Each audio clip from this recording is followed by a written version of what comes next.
మేము మిమ్మల్ని కూడా క్షమాపణలు కోరుతున్నాం రుకయ్య బేగం.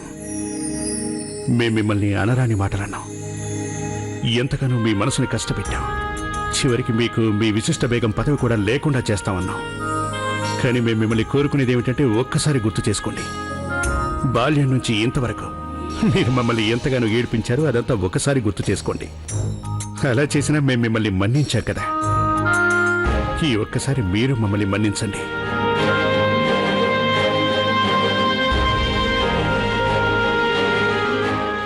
మీరంతా దయచేసి మమ్మల్ని నమ్మవలసిందిగా మేము మిమ్మల్ని కోరుకుంటున్నాం. మాకు మా అంతఃపురంలో ఏ ఒక్కరిని అగౌరవపరచాలనే ఉద్దేశం ఎంత మాత్రం లేదు. జరిగిందంతా కూడా కేవలం ఒక నాటకం, అది ఒక అబద్ధం. అదంతా మాకు ద్రోహం చేసిన వారిని కనుక్కునే ప్రయత్నం మాత్రమే. ఇప్పటికీ మా మనసులో మీ అందరి పట్ల అదే గౌరవం, అభిమానం ఉన్నాయి.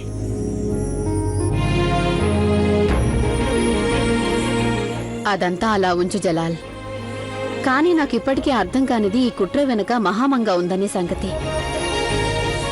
అధికారంపై వ్యామోహంతో ఆవిడ అంత పెద్ద నేరానికి పాల్పడిందా?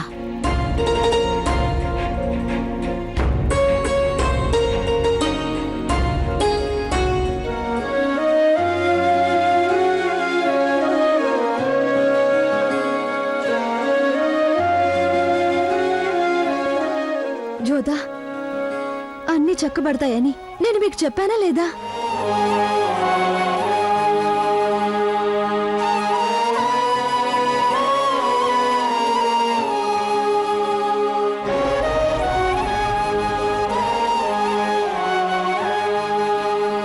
నేనెంత పొరపాటు చేశాను కన్నయ్య. నేను నిన్ను నమ్మకపోవడం పొరపాటే. నువ్వు నన్ను వదిలేసావని నేను అనుకోవడం పూర్తిగా పొరపాటు. నాకు నమ్మశక్యం కాకుండా ఉంది. షహిన్షాకి నా మీద ప్రేమ లేదని అనుకోవడం నేను నమ్మలేకపోతున్నాను. నీకొకటి చెప్పనా మోతి, షహిన్షా నోరు విప్పి చెప్పకపోయినా నాకు తెలుసు వారందరికంటే నన్నే ఎక్కువగా ప్రేమిస్తున్నారు.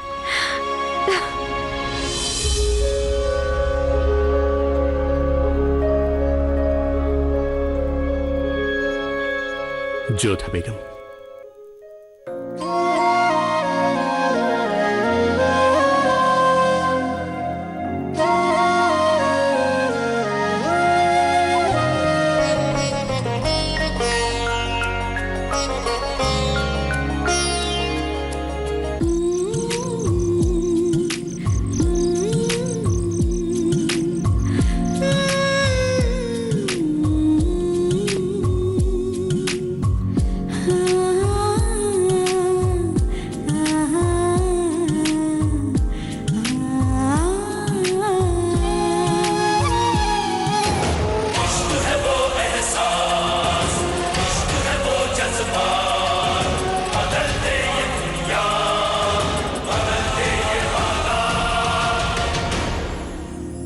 మీకెలా చెప్పమంటారు? మిమ్మల్ని హత్తుకోవాలని ఎంతగా మేము తప్పించిపోయామో మీకు ఎలా చెప్పమంటారు? మా ప్రేయసిని దూరం చేసుకున్నందుకు ఆ ఖుదా కూడా మమ్మల్ని క్షమించలేము. మీరు నన్ను నిజంగా కోపగించుకోలేదు కదా? మీరన్న ఆ మాటలన్నీ మనస్ఫూర్తిగా అన్నవి కాదు కదా? అలా అనడానికి కారణం మీకు నా మీద కోపం వచ్చి కాదు కదా షహిన్షా? ఆ క్షణంలో ఒక విషయంలో మాకు కోపం వచ్చింది జోధా బేగం. ఎందుకంటే మీరు కోరి ప్రాణాల మీదకి తెచ్చుకున్నారన్న కోపం.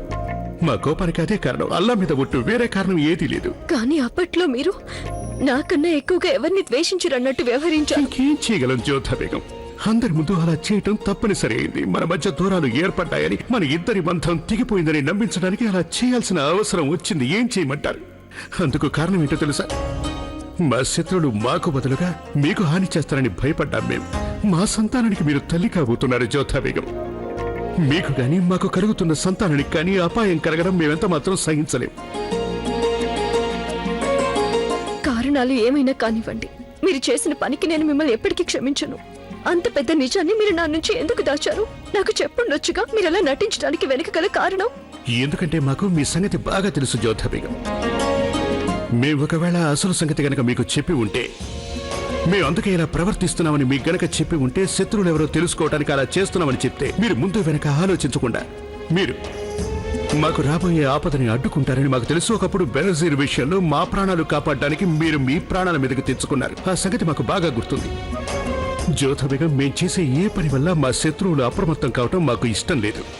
మాకు ఆ దీవా లక్ష్యం ఏంటో తెలుసుకోవటం ముఖ్యం.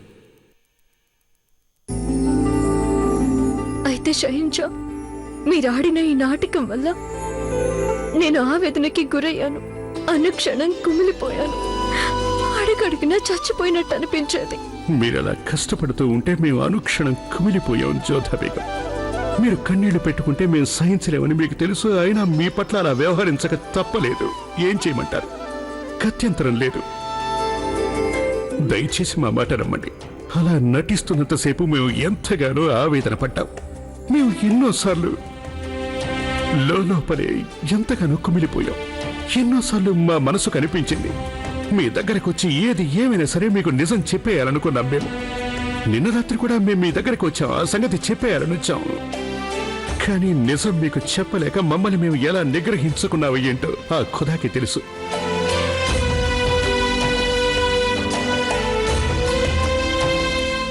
మేము మళ్ళీ ఇకపై మిమ్మల్ని కంటతడి పెట్టనివ్వం జ్యోధ. మీరు కాచిన ప్రతి కన్నీటి చుక్కకి మా ప్రేమతో పరిహారం చెల్లిస్తాం. ఎంతగా మిమ్మల్ని ప్రేమిస్తాము అంటే మీరు ఆ బాధంతా మర్చిపోతారు.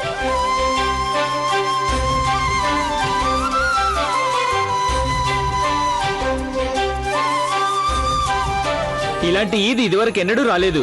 మన షహిన్షా మీద పన్నిన కుట్ర భంగం కావడంతో ఈద్ సంబరాలు మరింత రెట్టింపయ్యాయి. మీరు చక్కగా చెప్పారు బాబు. అంతా ఆ కుదాదయ. అలాంటి బాద్షా పాలనలో ఉండటం మన అదృష్టం. మీరు సరిగ్గానే చెప్పారు. నిన్న నేను ఎంతో బరువెక్కిన మనసుతో ఈద్ కానుకలు పంచాను. కానీ ఇవాళ్ళేమో అందరికీ 100 రెట్లు కానుకలు ఇవ్వాలనిపిస్తోంది. ఇవాళ ఉదయం దాకా మొఘలాయి సామ్రాజ్యం చెల్లాచెదరవుతోందని ఆందోళన చెందాను. బాబర్ వంశం విచ్ఛిన్నం అవుతుందనుకున్నాను. కానీ ఇప్పుడు చూస్తే ఆ అల్లా మహిమలు చూసారా? అంతా మామూలైపోయింది. ఈద్ శుభాకాంక్షలు అందుకోండి ఖాన్ సాబ్ గారు. మీకు కూడా నా శుభాకాంక్షలు మాన్ సింగ్ యువరాజా. ఇంతకు ముందు ఇక్కడ జరిగింది చూసి నేను ఎంతో బాధపడిన మాట నిజమే. నాకు షెహన్షా మీద చాలా కోపం వచ్చింది. ఒక సమయంలో అయితే నేను షెహన్షానే ఎదిరిస్తాననుకున్నాను. అదంతా నాకు తెలుసు యువరాజా. నేను అందరి మీద ఓ కన్నేసి ఉంచుతాను. మీరు ఆందోళన పడుతున్నారని నాకు అప్పుడే తెలుసు. అయినా నా నమ్మకం ఏంటంటే జోధా బేగము రాజపుత్ర వంశస్థుడైన యువరాజు రాజద్రోహం చెయ్యడని.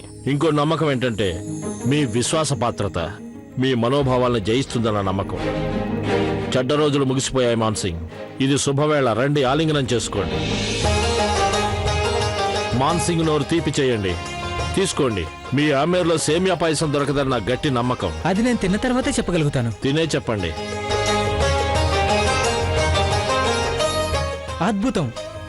ఇలాంటి పాయసం ఆమేర్లో మాత్రమే కాదు, మొత్తం హిందుస్థాన్లోనే ఎక్కడా దొరకదు. ఇవాళ ఆగ్రా అంతటా బాణాసంచ వెలుగులతో నిండిపోవాలి. ఓ నా మౌలా, ఈ ఆనందాల కాంతి మొత్తం సామ్రాజ్యం అంతటా వెళ్లి విరిసేలా చెయ్యి.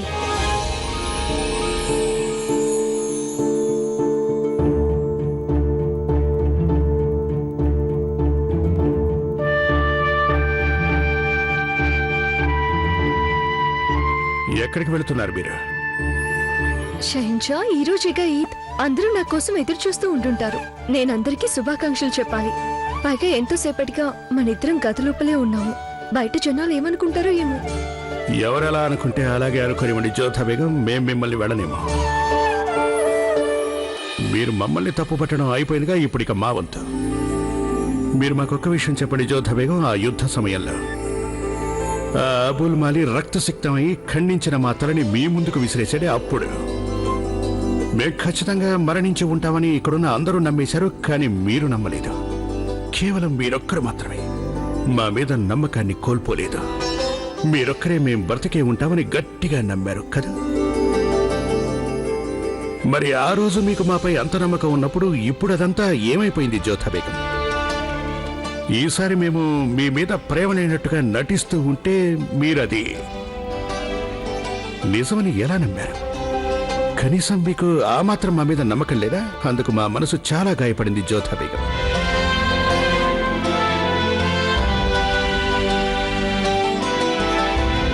మీరు మమ్మల్ని అర్థం చేసుకోలేదని మాకు చాలా బాధ కలిగింది జోధా బేగం. పోన్లేండి, ఇక మేము మీకు ఒకటి మాత్రం చెప్పదలిచాం జ్యోతా బేగం, మీ మీద మాకున్న ఈ ప్రేమ జీవితం అంతమయ్యేంత వరకు అలాగే ఉంటుంది జ్యోతా.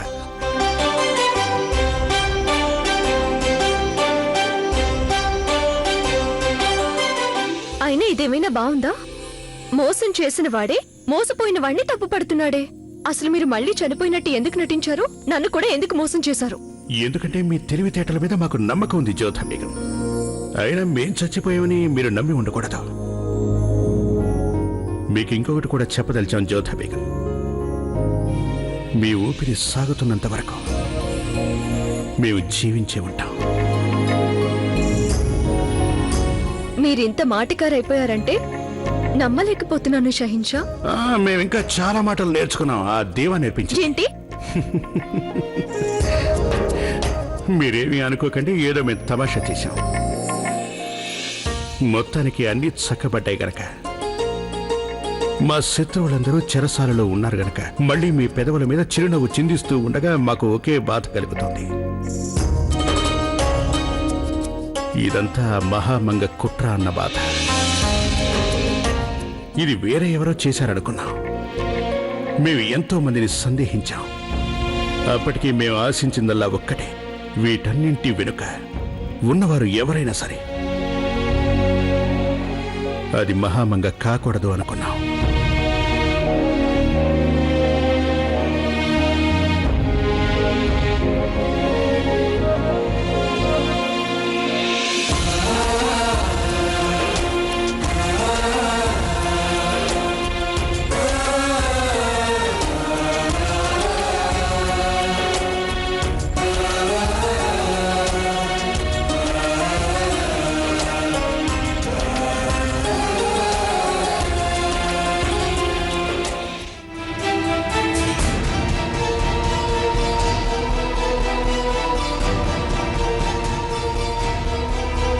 మీరు మాతో ఎప్పుడు అంటూ ఉంటారుగా, మేము మీ పాలు తాగి పెరిగామని, ఆ రుణం తీర్చుకునే బాధ్యత ఉందంటారుగా. ఇక ఇప్పుడు మేము మా రుణం తీర్చుకుంటాం. ఈవిడ వెంటనే ఇక్కడి నుంచి తీసుకెళ్లి చీకటి కొట్లో బంధించండి. ఇకపై మేము మా జీవితంలో ఈవిడ ముఖం చూడదలుచుకోలేదు.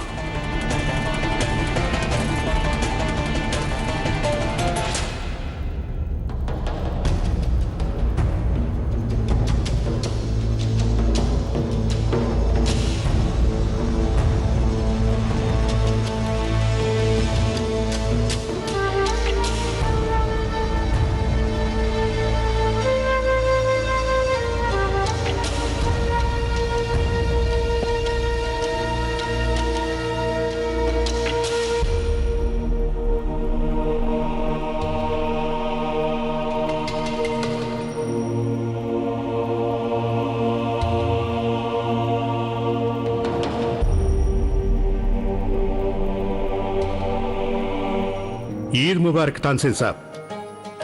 తమరికి కూడా ఈద్ ముబారక్. మేం మీకంతా వివరించిన తర్వాత మీకు మా మీద కోపం పోయిందని అనుకుంటున్నాం. అదేం కుదరదు తాన్సేన్ గారు. దయచేసి మీ కోపాన్ని పోగొట్టుకోకండి.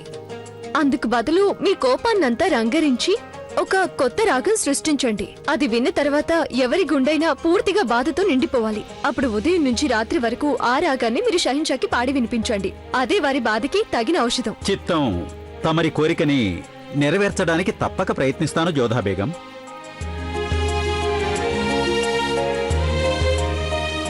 రండి ఖాన్ సాబ్. ఈద్ ముబారక్. తమరి కుమారుడు కూడా వచ్చేసారా? రండి. ఈద్ ముబారక్. వీరెవరో తెలుసా జోధా బేగం? వీరు ఖాన్ సాబ్ ప్రీతమ కుమారుడు హజీజ్. వీరు కూడా ఖాన్ సాబ్ లాగే ఒక సాటి లేని మహావీరుడు. మీరు వెళ్లి మీ రాకుమారికి తెలియజేయండి. తొందరపడి ఏ నిర్ణయం తీసుకోవద్దని చెప్పండి. బెంగ పెట్టుకోవద్దని చెప్పండి. తన ఇష్టం లేదే ఏమీ జరగనివ్వనని చెప్పండి. ఆ దీవా వ్యవహారంలో ఖాన్ సాబ్ మాకు ఎంతో సహాయం చేశారు. ఈద్ ముబారక్ ఖాన్ సాబ్ గారు. మీకు కూడా. ఖాన్ సాబ్ గారు, నేను మిమ్మల్ని మీ పుత్రుణ్ణి క్షమాపణ కోరుతున్నాను. చంపావతి రాకుమారికి మీతో వివాహం జరగకుండా చూస్తానని నేనే మాటిచ్చాను. కానీ నేను మాత్రం ఏం చేయగలను? ఆవిడ గారికి వివాహం చేసుకోవడం ఇష్టం లేనప్పుడు. వద్దులేండి బేగం సాహెబా, మీరేం క్షమాపణ అడగాల్సిన అవసరం లేదు. మీరు చాలా మంచి పని చేశారు. నిజానికి ఆ చంపావతి మహారాజు మాతో మైత్రి పెంచుకోవడానికే మా కుమారుడితో తన కుమార్తె వివాహం జరిపించాలనుకున్నాడు. అంటే ఇప్పుడు ఆ పెళ్లి జరిగినట్టేనా? కాదు జోధా బేగం, ఇక్కడే కథ ఆసక్తికరమైన మలుపు తిరిగింది. అసలు చంపావతి రాజుగారి కుమార్తె ఈ వివాహం చేసుకోవాలనుకుంటున్నారా లేదా అనేది మేము తెలుసుకోవాలనుకున్నాం. ఆవిడ వద్దనుకుంటే అందుకు కారణం ఏంటో కూడా తెలుసుకోవాలి. అందుకోసమే మేము హజీజ్ని అక్కడికి పంపాం. తర్వాత ఏమైంది? మాకు అనుమతి ఇప్పొద్దు షహన్షా. అరే మరీ అంత సిగ్గుపడితే ఎలా పెళ్లి కుమారా, కొంచెం ఉండండి, ఇంకా కథ మొదలట్లేదు. ఇక అప్పుడేమైందంటే జోధా బేగం హజీజ్ తనని కలిసినప్పుడు అప్పుడే తనకి మా మొఘలాయిలు నిజానికి అంత చెడ్డవారు కాదని ఆవిడికి అర్థమైంది. ఇందులో విచిత్రం ఏంటంటే తొలిసారి కలిసినప్పుడే ఆవిడికి అసలు సంగతి అర్థమైంది. కానీ కొంతమంది రాకుమార్తెలకి ఏడాది గడిచినా అర్థం కాలేదు.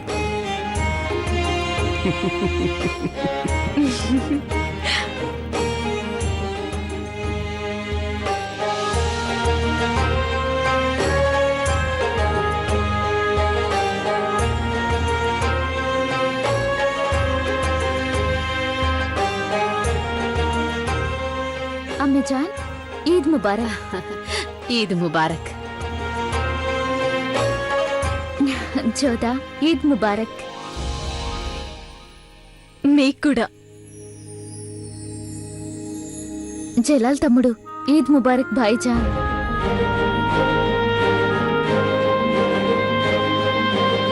జలాల్, నేను నీకు శుక్రియా చెప్పుకోవాలని వచ్చాను. మా అమ్మజాన్ విషయంలో నువ్వు చేసిన ఉపకారానికి గాను. అవేం మాటలు నీగారక్కయ్య. ఆవిడ మీకు అమ్మిచానైతే మాకు అమ్మిచానే. మీకు మీ రాజ్య భాగాన్ని అప్పగించాలని మేము ఏనాడో నిశ్చయించుకున్నాం. మీకు కావాలనుకుంటే ఇప్పటి నుంచే మీరు ఆ గద్దెని ఎక్కచ్చు. మీరు కావాలనుకుంటే అధికారం చలాయించవచ్చు. మీరు కొత్త నియమాలు నిర్ణయించవచ్చు. నేనైతే మా భాయిజానికి సేవకురాలిగానే ఉండదలిచాను. నా కోరికేమిటంటే మొఘలాయి రాజ్యాన్ని మొఘలాయి పతాకం కిందే పాలించాలనేది. నేనిప్పుడు అమ్మీజాన్ ఎంత త్వరగా కోలుకుంటుందా అని ఎదురు చూస్తున్నాను. మహామంగ ఆవిడ్ని పెట్టిన చిత్రహింసల వల్ల అమ్మీజాన్ కోలుకోవడానికి ఇంకా ఎన్నేళ్లు పడుతుందో ఏమో తెలియటం లేదు.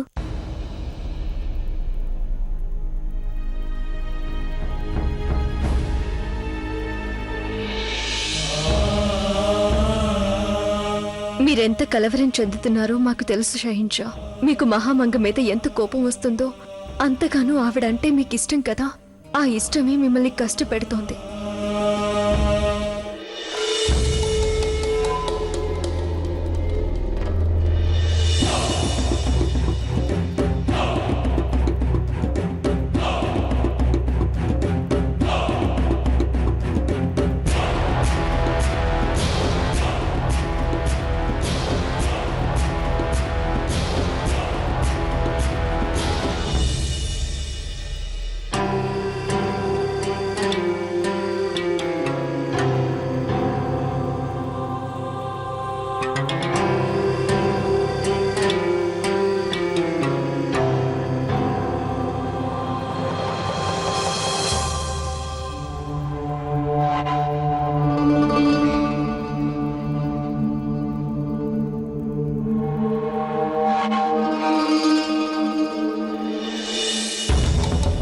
జలాల్ బ్రతికుండాలని కోరింది నువ్వేగా.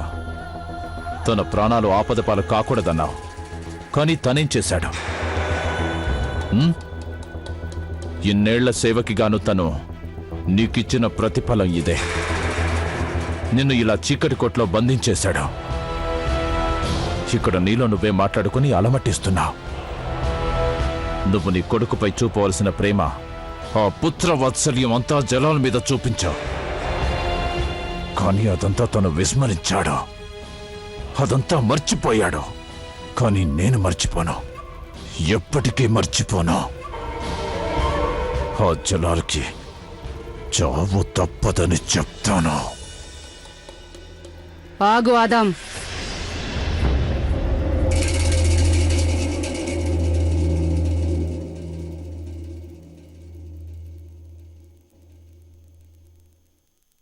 నువ్విప్పుడు ఏం చేయదలుచుకున్నా ఆదాం, అదంతా నీ ఇష్టమే.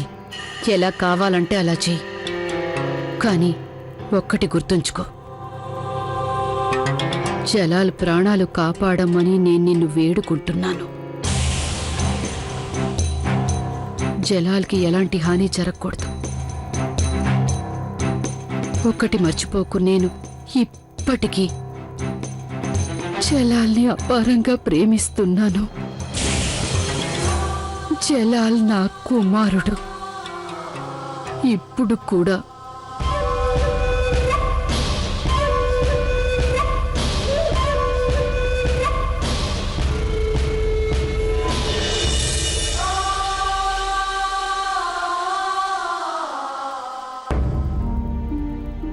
షహిన్షా బాగానే ఉన్నారు, కానీ మహామంగ కూడా ఈ కుట్ర వెనుక ఉందని తెలిసాక వారు చాలా బాధపడుతున్నారు. రుకయ్య బేగం, జోదా బేగం, ఏదో ఒక రోజు ఇది తెలియాల్సిందేగా.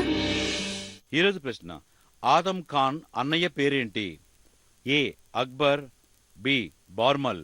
సరైన సమాధానాన్ని జట్టి జేఏ అని టైప్ చేసి స్పేస్ ఇచ్చి ఏ లేదా బి అని టైప్ చేసి 57575కి ఈ రోజే SMS చేయండి. SMS కాంటెస్ట్ లో పాల్గొనండి. XXX వారు అందించే రోజుకో వెండి విగ్రహం మీ సొంతం చేసుకోండి.